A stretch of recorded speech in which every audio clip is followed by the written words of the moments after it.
মেঘের খেলায়, সম্পূর্ণ মেঘের খেলা, এত সুন্দর দৃশ্য যে এখানে না আসবো সে কখনো বুঝতে পারবো না বান্দরবনে আসল সৌন্দর্য কি। এই এত উঁচু অবস্থান থেকে নিচের দৃশ্য দেখা, মেঘ দেখা, মেঘের খেলা। বান্দরবানের আসল সৌন্দর্য হইতেছে এই স্পটগুলো। তো আল্লাহু আকবার, এই যে এইখানটা যদি একটু জুম করে, এখানে কিন্তু বৃষ্টি হচ্ছে, অর্থাৎ আমরা এইমাত্র এই পথ দিয়ে এসেছি, এখানে বৃষ্টি হয়ে থেমে গেছে, মেঘগুলা পাহাড়গুলোর উপরে একটা অবস্থান করে নিছে মেঘগুলা। আর দূরে দূরে কিন্তু বাড়ি আছে, এই যে দূরে আমি যদি একটু দেখাই জুম করে, এখানে দূরে কিন্তু অনেক বাড়ি আছে, এই যে এখানে বাড়ি আছে, যেগুলো কিন্তু বাড়ি, তারপরে এই যে এইখানে বাড়ি আছে।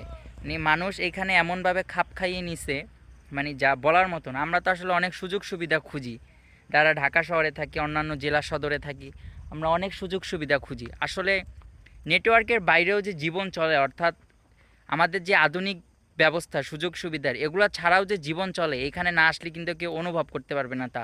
আপনি একবার জাস্ট কল্পনা করুন যে এখানে কিন্তু বাড়ি ঘরে মানুষ বসবাস করতেছে, আমি বা আপনি কিন্তু তা পারবো না। অর্থাৎ